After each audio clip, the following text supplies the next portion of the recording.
izin dulu mau melakukan wawancara terkait dengan tugas dari guru penggerak Pak Dwi. Iya, jadi kan kami lagi belajar di modul 3.1 itu terkait dengan bagaimana mengambil keputusan apabila masalah tersebut kaitannya dengan dilema etika atau bujukan moral. Pokoknya Pak Dwi.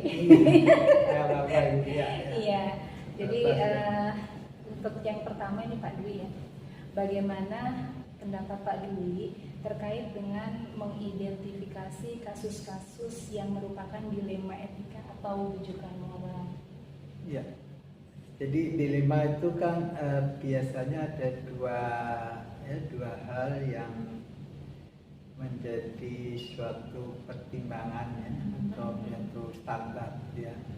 Jadi misalnya untuk dilema etika, misalnya kita ketika terkait dengan kebenaran dan loyalitas misalnya ya. Nah di sini kadang-kadang kan mungkin dari sisi pelaksanaan loyalitas itu belum tentu sesuai dengan fakta atau kebenaran yang ada ya. Kemudian antara kepentingan individu dan organisasi itu ada untuk dilema yang mungkin yang saya tangkap dari yang dimaksudkan. Nah kalau itu ada biasanya di diri kita itu ada suatu nilai-nilai yang saling tutup itu loh. Kalau kita judul yang bertentangan ya. Ada nilai-nilai yang antara yang bertentangan ya, antara mau ditanam atau tidak. Biasanya terjadi suatu internalisasi, itu ada suatu pertentangan. Misalkan kalau ini jika ini kemudian sesuai enggak misalnya tadi dengan individu yang sudah diyakini, kemudian bagaimana dampaknya padahal itu sementara untuk kepentingan organisasi misalnya. Nah, biasanya di situ ya. Jadi itu yang saya identifikasi ya, antara apakah ya dilemanya itu ada di individu atau organisasi, kemudian terkait dengan misalnya tadi kesetiaan dan loyalitas, dan juga kemudian juga kebenaran dan hal-hal yang kebutuhan untuk suatu tujuan organisasi. Terus bagaimana Pak Dwi selama ini menjalankan pengambilan keputusan di sekolah, terutama untuk kasus-kasus yang ada dua kepentingan sama-sama benar atau sama-sama mengandung nilai-nilai kebajikan? Ya biasanya kalau memang ada dua-duanya sama-sama benar, saya lebih utamakan untuk kepentingan yang lebih luas, yaitu organisasi atau institusi. Jadi di mana tersebut yang bisa mendorong institusi tadi lebih maju, lebih baik. Jadi itu yang diutamakan daripada ini, lebih pada utamakan yang bermanfaat bagi organisasi tadi. Kira-kira langkah-langkah atau prosedur seperti apa yang selama ini Pak Dwi lakukan dalam pengambilan keputusan? Ya, biasanya kita mengkaji ya, pertama dari tadi internalisasi tadi dikaji terkait dengan dilema tadi.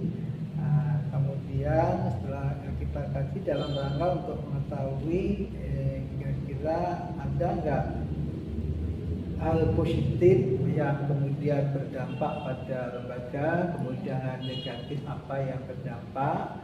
Nah, itu kita coba identifikasi, kita kaji. Nah, setelah itu kemudian kita juga memperhatikan kondisi yang ada di sekolah, di lingkungan ya. Nah, itu termasuk SDM-nya, juga sarana-prasarana dan lain sebagainya ya. Juga termasuk kebiasaan atau budaya yang ada di lingkungan itu. Nah, itulah yang kemudian nilai-nilai positif apa yang sudah berjalan, apa yang belum, itu juga menjadi pertimbangannya dalam menentukan mana yang akan diambil dalam memutuskan. Iya, Pak Dwi.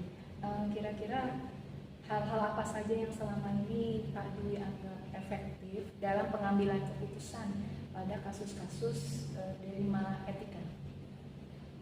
Iya. Jadi kalau kita ambil keputusan efektif itu biasanya ya kalau kita untuk kepentingan sekolah, organisasi, kita wacanakan untuk itu utamanya. Jadi kalau kemudian juga terkait dengan kita kan di sekolah ada target, ada visi misi, nah tentu yang kita harus mengarah ke sana. Dan tentu kita melibatkan beberapa di lingkungan sekolah yang sudah baik, sudah positif itu kita dorong ya untuk kemudian kita libatkan, itu kita berdayakan istilahnya. Itu jangan memanfaatkan itu dakwah itu akan menjadi efektif. Oh gitu ya Pak. Kemudian kira-kira nih Pak Dwi, apakah Pak Dwi memiliki jadwal tertentu dalam sebuah penyelesaian kasus dilema etika? Apakah Pak Dwi langsung menyelesaikan di tempat atau memiliki jadwal khusus untuk menyelesaikannya dalam bentuk prosedur, itu seperti apa? Ya, karena masifnya dilema etika tadi. Kalau tidak terlalu masif, biasanya bisa diambil suatu tindakan. Tapi kalau memang itu menyangkut hal yang begitu unik, begitu luas, masif, tentu di situ harus dilakukan perencanaan, termasuk tadi ya schedule-nya bagaimana di dalam tahapan-tahapan pengambilan tadi, terus kemudian nanti dalam aplikasinya untuk menerapkan etika tadi bagaimana. Berarti tinjauannya tergantung masalahnya. Ya, tergantung. Baik, adakah seseorang atau faktor-faktor apa yang selama ini mempermudah atau membantu Pak Dwi dalam mengambil keputusan dalam kasus dilema itu? Ya, tentu ada ya. Jadi kita dari seorang biasanya jadi orang itu yang bagaimana dia juga menjadi suatu panutan dari kita ya.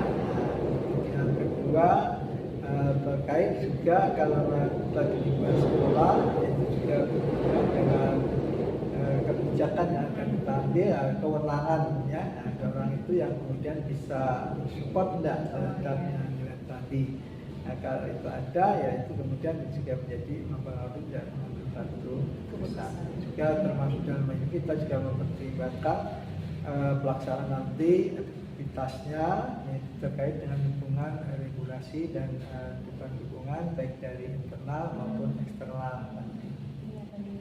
Dari semua hal yang sudah disampaikan nih Pak Dwi ya, pembelajaran apa yang bisa Pak Dwi ambil dari pengalaman dalam mengambil keputusan dilema etika?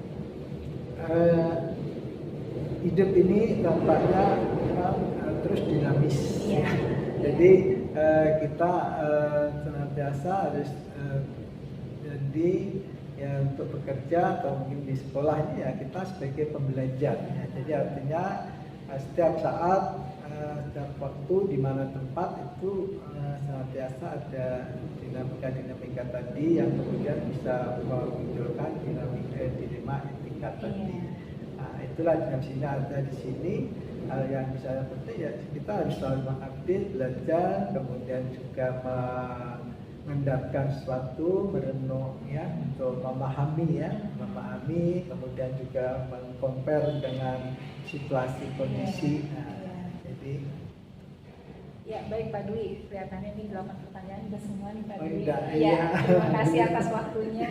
Oke, ya Semoga itulah sehat yang selalu bisa Pak Dwi. dalam waktu singkat. Terima kasih banyak ya Pak Dwi. Ingat. Iya.